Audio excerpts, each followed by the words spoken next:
ও খামার পাড়ার যুবক, ওই নবীর ঘর। আমরা তো আলীর মতো এমনি মুআফফাক ডাক দিয়া কয়, কে তুমি, কি তোমার পরিচয়, কি তোমার নাম? বলে আমি ইরাকের আব্দুল্লাহ ইবনে মুবারক। কইছি আব্দুল্লাহ ইবনে মুবারক লক্ষ লক্ষ আলেমের উস্তাদ। বলে হ্যাঁ, আমি সে আব্দুল্লাহ ইবনে মুবারক। আলী ইবনে মুআফফাক কতটা আনন্দিত, আমার বাড়িতে এত বড় ইমাম হাজির হয়ে গেছে। ওরে আল্লাহর বান্দা, ওরে যুবক, আল্লাহর বান্দা ডাক দিয়া কয়, ও আলী, বলে তোমার জন্য কিছু মেহমানদারি করি। আব্দুল্লাহ ইবনে মুবারক কয়, না না, কিছুই করা লাগবে না, আমারে তাড়াতাড়ি বল, তোর সাথে আল্লাহর কি সম্পর্ক? এবার আলী বলে, ও আব্দুল্লাহ ইবনে মুবারক, আমার সাথে আল্লাহর কি সম্পর্ক আছে আমি জানি না, তবে আমার একটা আশ্চর্য ঘটনা আমি তোমারে শোনাইতে চাই। যদি যাওয়ার পরে এক বড় আলেমের কাছে এক লোক এসে বলতেছে, হুজুর আপনি মাহফিলের প্রধান বক্তা নি? বলে হ। কয় আপনি আমগো দিয়া মাঝে মধ্যে একটু সুবহানাল্লাহ, আলহামদুলিল্লাহ, আল্লাহু আকবার বলে। কয় ঘটনা কি কদি? কয় হুজুর গত কিছুদিন আগে আপনি এক জায়গায় বয়ান করে গেছেন, বয়ান শেষ করতে করতে রাত 12টা, ঘরে গেছি, আমার স্ত্রী দরজা খোলে না। কয় তো রাত কই থেকে আইছে?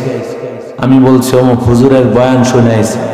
তুমি বুঝি বয়ান শুনেন না মানুষ? হ্যাঁ, ঘুরা গাইরে কোন জায়গা থেকে আড্ডা মাইরা চা সিগারেট খেয়ে আইছো, দরজা খুলতাম না। কয় হুজুর মাইক তো আপনাদের সামনে, কথা যা বলেন আপনারাই বলেন, এজন্য আমাদের দিয়া যদি মাঝে মধ্যে সুবহানাল্লাহ, আলহামদুলিল্লাহ বলা, সওয়াবের সওয়াব হইব, ঘরের স্ত্রীও ঠিক থাকবো। কথা কোন ঠিক না বেঠে? আল্লাহ তাআলা চান মানুষকে জান্নাতে নিতে।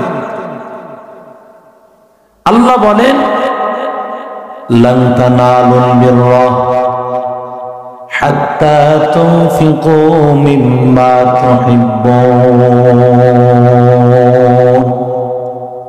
যতক্ষণ না তোমার প্রিয় জিনিসটাকে আল্লাহর রাস্তায় খরচ না করবা, ততক্ষণ পর্যন্ত তুমি কল্যাণ পাবে না।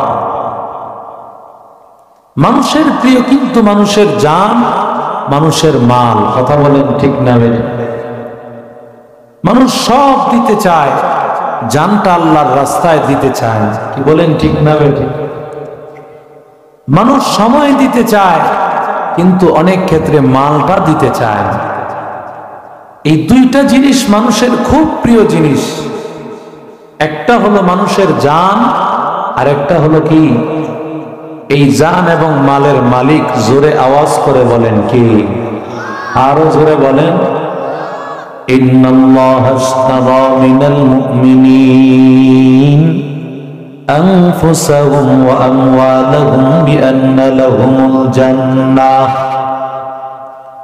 আল্লাহ বলে, মুমিনের দল, আল্লাহ তোর জান এবং মাল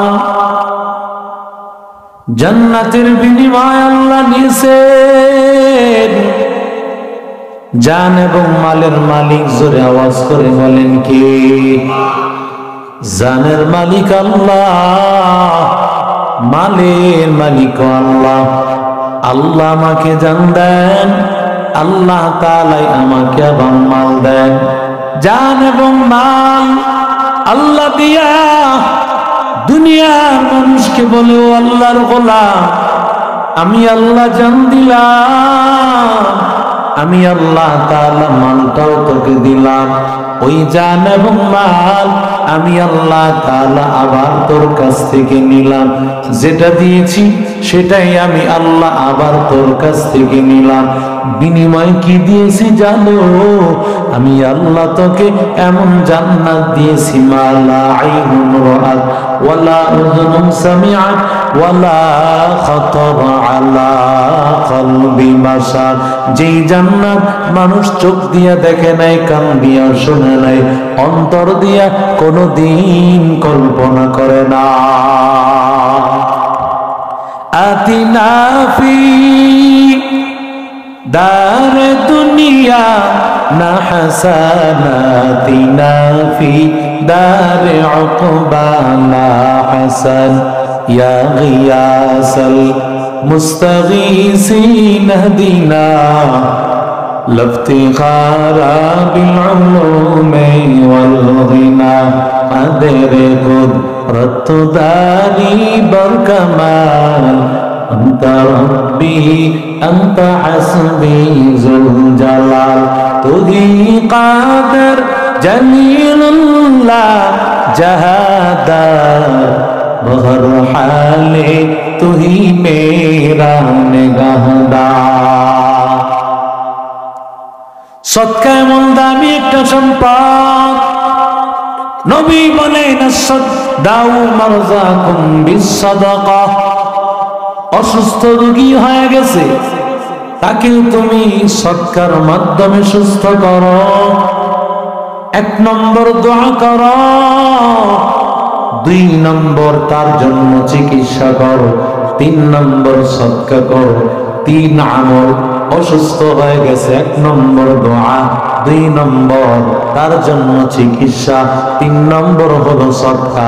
3 আমল যখন হয়ে যাবে, পয়গম্বর বলে আমার আল্লাহর রহমত নাজিল হয়ে যাবে। हकीकत से तो दुनिया पे खबर है, दुनिया की नुमाइश पर नजर है। नमी गोया के अज दुनिया जुदा बाश भर करे के बाशी बाहुबा बाश चिस्ते दुनिया अज खुदा गाफिल बुदान नहीं कमाश नुकरा फर्जिन बाजार। सदका মানুষের বিপদ দূর করে দেয়। as-sadaqatu taruddul bala। ওরে মুমিন, সদকা এমন দামি সম্পদ, আল্লাহ তাআলা এমন অনেক মুসিবত, অনেক বিপদ আমার মাথার উপর আছে। আল্লাহ তাআলা আমি হয়তো সদকা করেছি, ওই সদকার বিনিময় আল্লাহ বিপদ দূর করে দেয়। আরো জোরে বলেন, কারণ বিপদ দেন কে? আরো আস্তে বলেন, সুখে রাখেন কে? সুখে রাখেন আল্লাহ, বিপদে পালায় দেন আল্লাহ। ওরে মুমিন, যেই আল্লাহ বান্দারে সুখে রাখেন, যেই আল্লাহ বিপদে ফালান, ওই আল্লাহ তাআলার নবী, ওই আল্লাহর নবী বলেন যখন বান্দা সদকা করে দিবা, আল্লাহ তোমার সব বিপদ দূর করে দিবে। ইয়া ইলাহি তু মেরা মাবুদ হ্যায়, ইয়া ইলাহি तू मेरा माशूक है, या इलाही तू मेरा गफ्फार है, या इलाही तू मेरा सत्तार है, या इलाही मुझसे मुझको दूर कर, ताकि देखो मुझ में तुझको एक नजर। हर तमन्ना दिल से रुखसत हो गई, अब तो आजा अब तो खलवत हो गई। बुजुर्गी की नहीं हमको जरूरत, गुलाम अपना बना ले ऐ खुदाया। सुरकन अल्लाहु अकबर। নবী বলেন ওয়াতাজিদু ফিল উমার, বয়স আল্লাহ বাড়াইয়া দেন। এক আল্লাহর বান্দা ইমাম মালিক রহমাতুল্লাহি আলাইহি, এরে আল্লাহর গোলাম দাউদ পয়গম্বর, তার সাথে মালাকুল মউতের একটা বন্ধুত্বের সম্পর্ক ছিল। দাউদ আলাইহিস সালামের সাথে মাঝে মধ্যেই সাক্ষাৎ করতে আসতেন। সাক্ষাৎ করার সময় দাউদ নবী বলতেন আযাইরানাম কাবিজা, দেখা করতে আসছো নাকি জান কবজ করতে আসছো? সুবহানাল্লাহ, আরো জোরে বলেন, দেখা করতে আসছো নাকি জান কবজ করতে আসছো? আল্লাহর বান্দা বলতেন আমি দেখা করার জন্য এসেছি। একবার আল্লাহর গোলাম ওই মজলিসে আসার পর মুচকি মুচকি হাসতেছেন। দাউদ নবী ডাক দিয়া বলেন কেন এইভাবে মুচকি হাসতেছো? এবার দাউদ নবী ডাক দিয়া বলেন আমি এই জন্য মুচকি হাসতেছি, ওই আল্লাহর বান্দা যুবক তোমার আপনার মজলিসে বসা, অথচ আমার কাছে লিস্টি আছে মাত্র কয়েক মিনিট পরেই তার জান কবজ হয়ে যাবে। এরে আল্লাহর গোলাম, মজলিস শেষ হয়ে গেল। মজলিস শেষ হয়ে যাওয়ার পর আল্লাহর বান্দা যুবক বাহিরে বের হওয়ার পরে দেখেন এক ভিক্ষুক বলে আল্লাহর রাস্তে একটা ভিক্ষা দাও, আল্লাহর রাস্তে কয়টা টাকা দাও।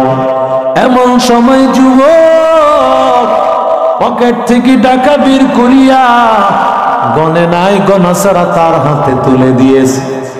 আর সাথে সাথে ভিক্ষুক আল্লাহর কাছে দোয়া করেছে, আল্লাহ আল্লাহ তোমার ওমরে হায়াতে বরকত দিয়া দে। আরো জোরে বলে। পরের দিন দাউদ নবীর দরবারে, আল্লাহর নবীর দরবারে যখন আবার মালাকুল মাউত হাজির, মালাকুল মাউত কি বলতেছে আযাইরানাম কাবিজা, দেখা করতে আসছো নাকি জান কবজ করতে? বলে দেখা করার জন্য। বলে আমাকে একটু বলে দাও, ওই যে গতকালকে বললা তার জান কবজ হবে, কিন্তু সে তো আমার মজলিসে বসে। এই প্রশ্ন তো আমিও আল্লাহরে বলছি। সুবহানাল্লাহ, আমিও আল্লাহকে করেছি।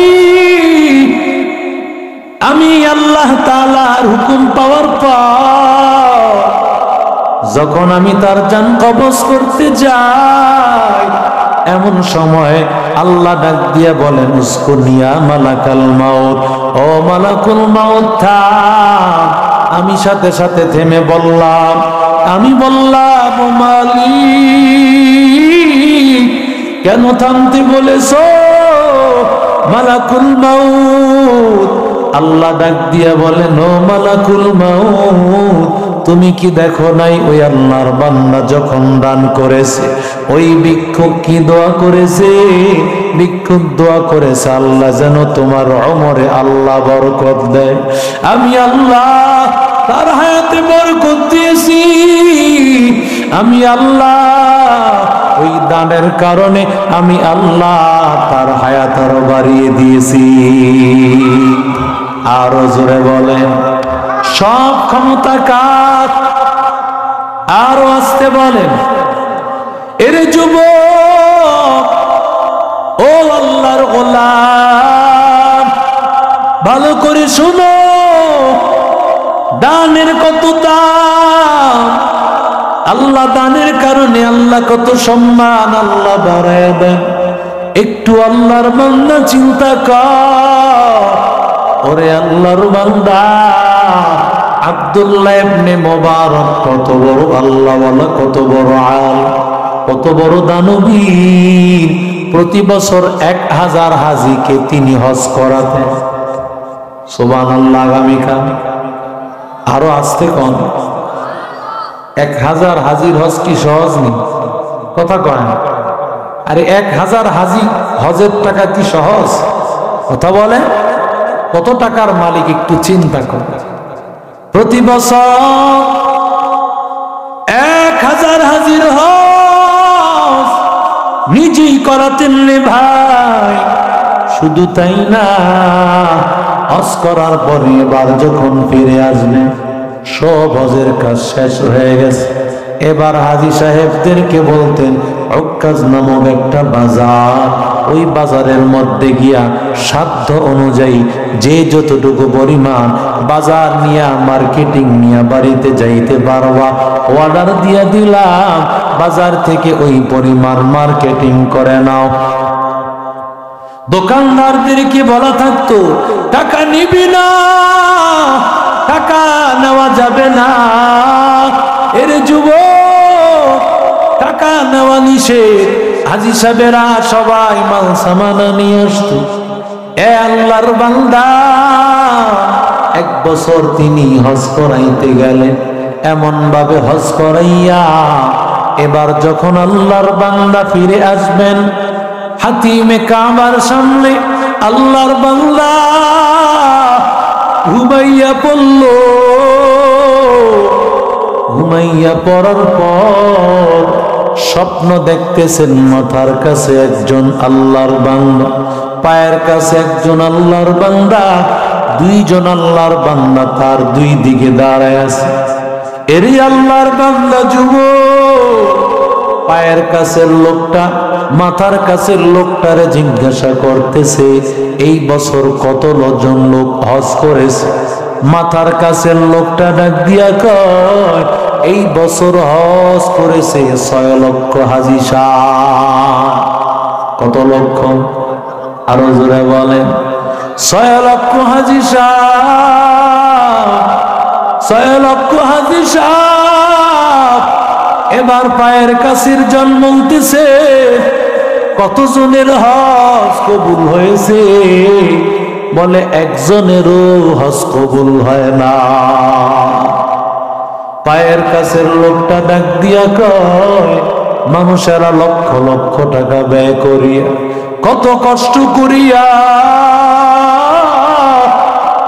এত টাকা ভাঙ্গিয়া, এত কষ্ট করিয়া বাইতুল্লাহ এসেছে, হজ করেছে।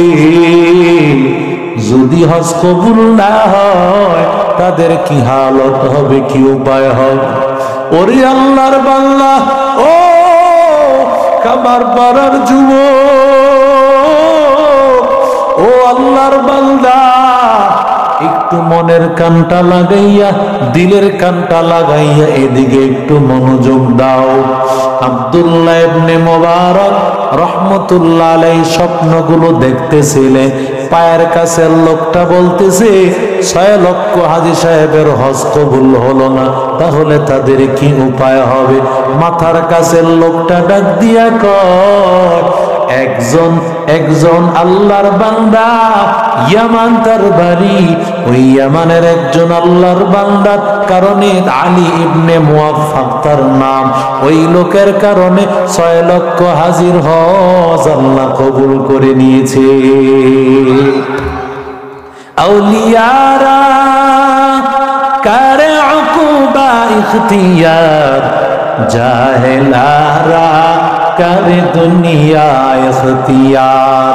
মাইলে মোমেন সোয়ে মোমেন মিশাওয়ার, মাইলে কাফের সোয়ে কাফের মিশাওয়ার। এক জামানা সোহবতে বা আউলিয়া, বেহতার আজ 100 সালা তাআত বেরিয়া। আল্লাহর বান্দার ঘুম ভেঙে গেল। আব্দুল্লাহ ইবনে মুবারক ঘুম ভেঙে যাওয়ার পর আল্লাহর বান্দা বড় টেনশনে পড়ে গেল, পেরেশানিতে পড়ে গেল।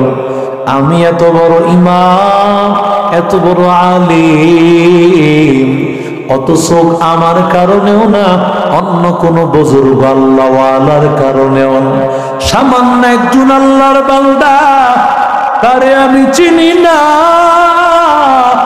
কে সেই আল্লাহর বান্দা?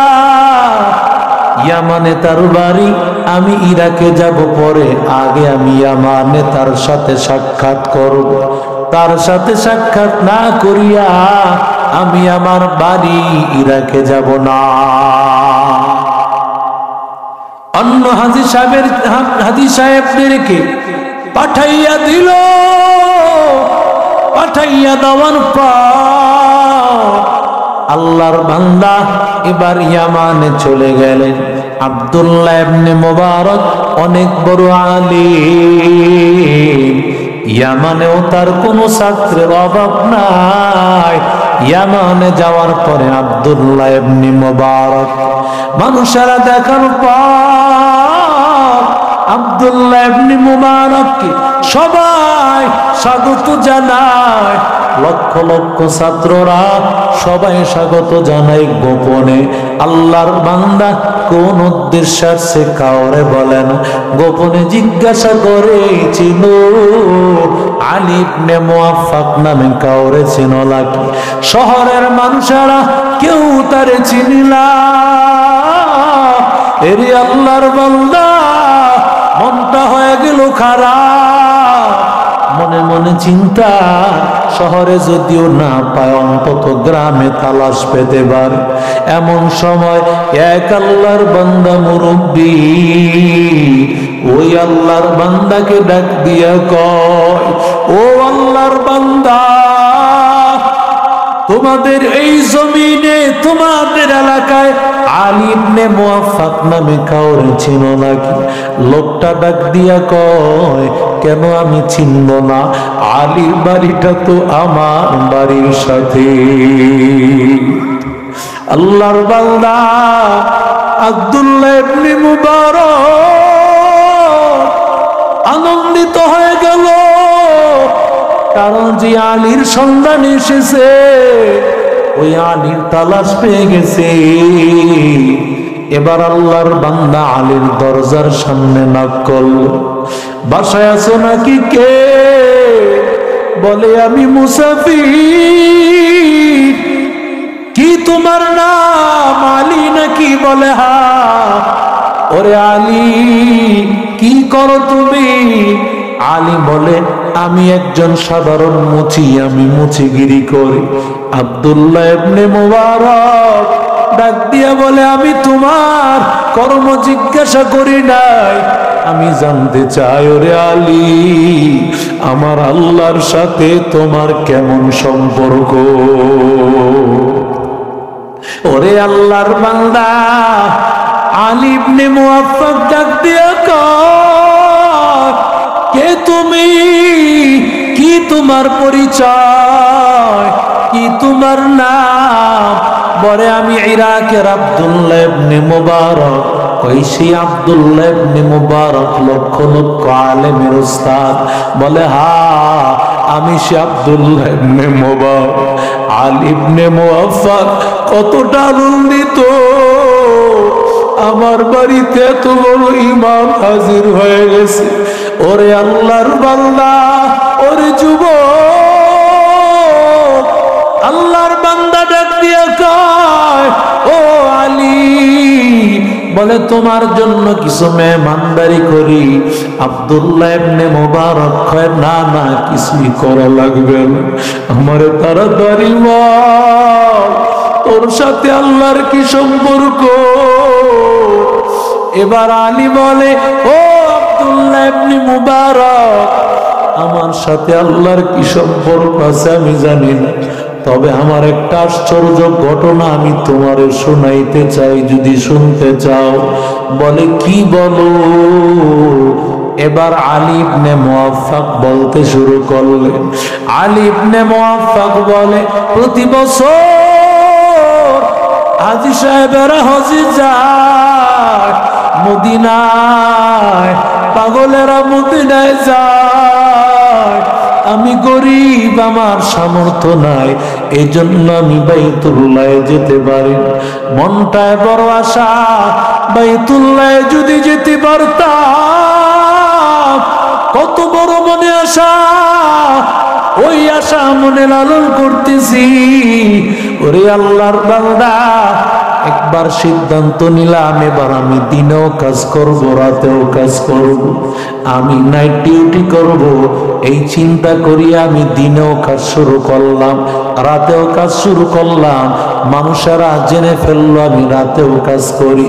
এই জন্য আমার কাছে রাতের বেলাও জুতা নিয়ে আসে, আমি রাতের বেলাও জুতা সেলাই করি, জুতার কাজ করি, দিনের বেলাও আমি কাজ করি। এইভাবে আমার চলতেছিল। ওরে যুবক, এক পর্যায়ে আল্লাহর বান্দা, ওরে আল্লাহর গোলাম, আমার সেই সামর্থ্য হয়ে গেল, হজে যাওয়ার মতো টাকা হয়ে গেল, আমি হজে চলে যাব, সব প্রস্তুতি হয়ে গেছে। আমি বাইতুল্লাহ চলে যাব। বাইতুল্লাহ যাওয়ার জন্য অন্য সাথীরাও রেডি হয়ে গেল। আগামীকাল সকালবেলায় আমার সফর। কিন্তু আল্লাহর কুদরত, আমার প্রাণের বিবি, আজকে কয়েকদিন পর্যন্ত আমার বিবি অসুস্থ হয়ে পড়ে আছে, আমার স্ত্রী অসুস্থ, আমার স্ত্রী অসুস্থ হয়ে পড়ে আছে। ওরে আল্লাহর বান্দা, ওরে যুবক, ও আল্লাহর গোলাম, আমার স্ত্রী অসুস্থ হয়ে পড়ে আছে। এবার আমার স্ত্রী বলতেছে, ও স্বামী আমার, আমার মনে বড় আশা, যদি একটু গোশত, গরুর গোশত রান্না করা আমার জন্য নিয়ে আসতাম। স্বামী বেচারা এত গরিব, এত গভীর রাত্রে কোথায় গোশতের সন্ধান পাবে? কিন্তু স্ত্রী বলেছে এখন না এনে তো উপায় নাই। ওই সিদ্ধান্ত নিয়ে আল্লাহর বান্দা বের হয়েছে। আমার গ্রামের এই খামার পাড়া এলাকার গভীর রাতে কোনো দোকান খোলা নাই। কত আগের কথা, গ্রামগঞ্জে কোনো দোকান খোলা নাই। আল্লাহর বান্দা আলী ইবনে মুআফফাক বের হয়ে গেল। আল্লাহর বান্দা বের হওয়ার পরে সব দোকানপাট বন্ধ। কোথায় একটু গোশত পাওয়া যায় এমন সময় দেখে পাশের বাড়িতে গোশত রান্না হইতেছে। আলী দরজা আওয়াজ করলো, বলে কে তুমি? বলে আমি আলী। কেন এসেছ?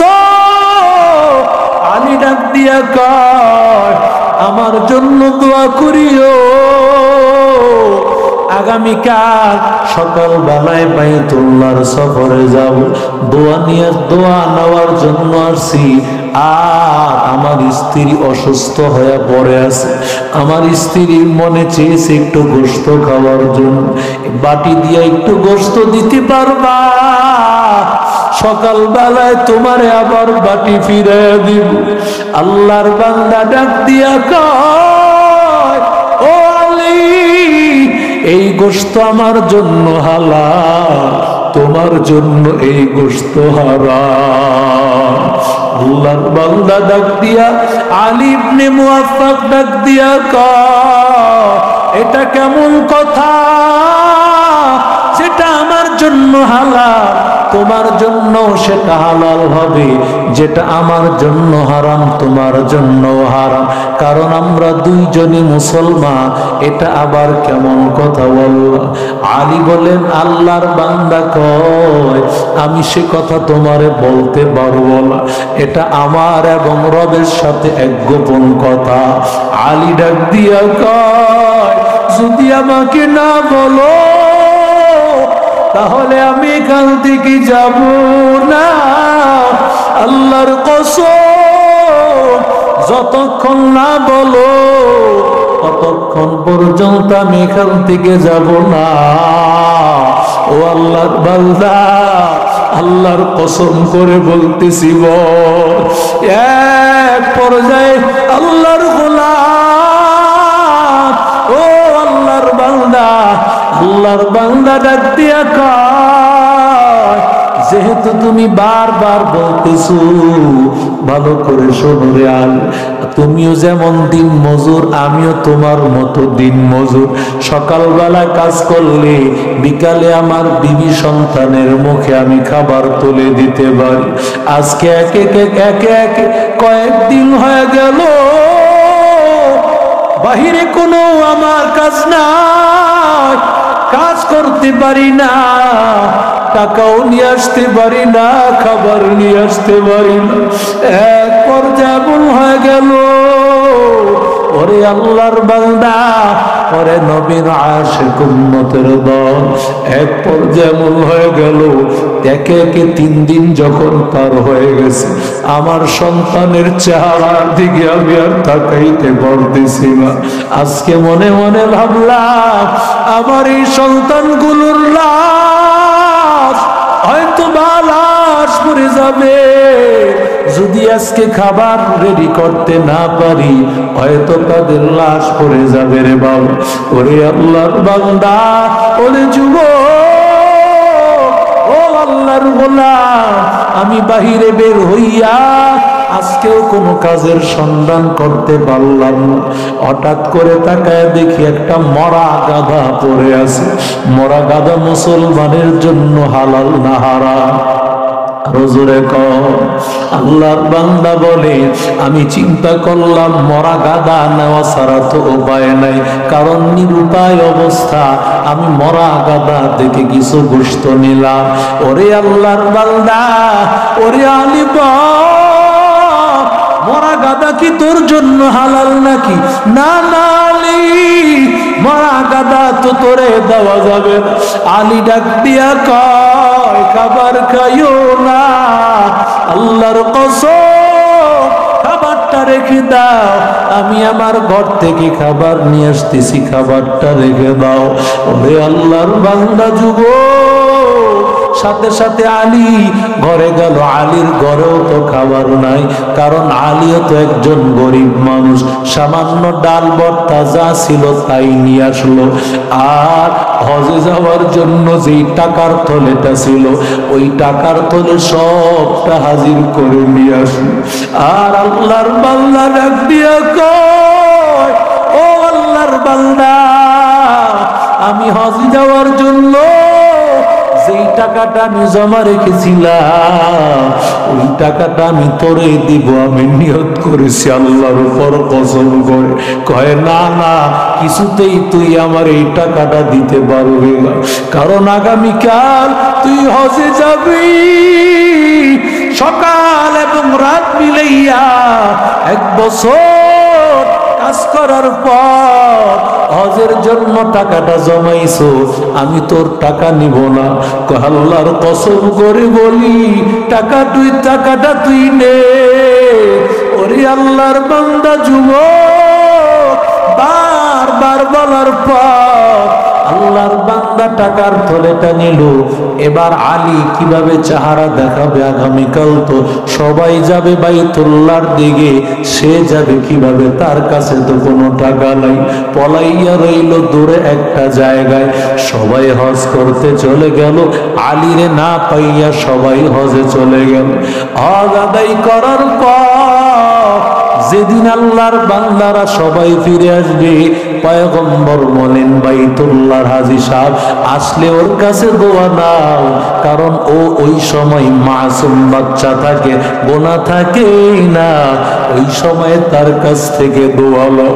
ওরে আল্লাহর বান্দারা, ওরে যুবক, ও নবীর আশিক উম্মতের দল, ওরে আল্লাহর বান্দা, আল্লাহর বান্দা সবাই দাঁড়াইয়াছে। এমন সময় আলীও আহলান সাহলান অভ্যর্থনা জানানোর জন্য আলী দাঁড়ায় আছে। এমন সময় এক হাজী সাহেব আসিয়া বলে, ও আলী, কার সাথে হজ করতে গেল? আমাদের সাথে তো গেল না, তোমারে এক নজর তফ করতে দেখলাম, আর তো তোমারে দেখলাম না। আর এক হাজী সাহেব আসিয়া বলে, ওরে আলী, কার সাথে হজ করতে গিয়েছো? এক নজর তোকে হাতিমে কাবার সামনে দেখলাম, আর দূরে তাকাইয়া দেখলাম না রে আলী। কাদের সাথে হজ করতে গিয়েছো? ওরে আল্লাহর বান্দা, আরেক আল্লাহর বান্দা শিয়া বলে, ও আলী, একটা নজর আরাফাত ময়দানে দেখছি আর দেখি নাই। একজন আসিয়া বলে, এক নজর তোরে মুজদালিফায় দেখেছি। আর একজন আসিয়া বলে, তোরে মিনার প্রান্তরে দেখেছি। ওরে যুবক, আরেক আল্লাহর বান্দা আসিয়া বলে, ও আলী, তুমি মদিনায় রওজা মুবারকে জিয়ারত করবা, আর রিয়াজুল জান্নার সামনে বসিয়া একটু নামাজ পড়বা। তোমার হাতে একটা টাকার থলে ছিল, ভিড়ের মধ্যে টাকার থলেটা হয়তো চুরি হয়ে যাবে, এই জন্য তুমি আমার হাতে টাকার থলেটা দেওয়ার পর তুমি তো ওই আল্লাহর রাসূলের রওজা জিয়ারত করতে গেল, এই যে টাকার থলেটা দিলা আর তাকাইয়া তোমারে দেখলাম, কোথায় তুমি গেলা? আলী এই কথাগুলো শোনার পর শুধু চোখের পানি ফালা। রাতের বেলায় ঘুমাইয়া গিয়েছে, ঘুমের চোখে দেখে পয়গম্বর স্বপ্ন যোগে হাজির। নবী আমার ডাক দিয়া কয়, ওরে আলী, আমার এক উম্মত অভাবগ্রস্ত হয়ে পড়ে আছে, এতিম হইয়া পেরেশান হইয়া, খাবার নাই, অভাবী অবস্থায় পড়ে আছে, পেরেশান অবস্থায় পড়ে আছে। আর তুই তার খাবারের, তার ভরণ পোষণের জিম্মাদারি দিয়েছ। এই জন্য আল্লাহ খুশি হইয়া তোর আকৃতিতে একটা ফেরেশতা আমার আল্লাহ লাগাইয়া দিয়া তওয়াফের কাজ করাইছেন মিনা মুজদালিফা আরাফার ময়দানে, এমনকি নবীর রওজা মুবারকে ঘুরাইয়া। আর আল্লাহ তাআলা তোর আল্লাহ খালিস নিয়তের কারণে আল্লাহ তাআলা তোর টাকার থলেটা আল্লাহ তাআলা ফেরেশতার মাধ্যমে আল্লাহ ওই টাকার থলে আল্লাহ আবার তোর হাতে ফিরিয়ে দিয়েছে। ওরে আল্লাহর গোলাম, ও খামার পাড়ার যুবক,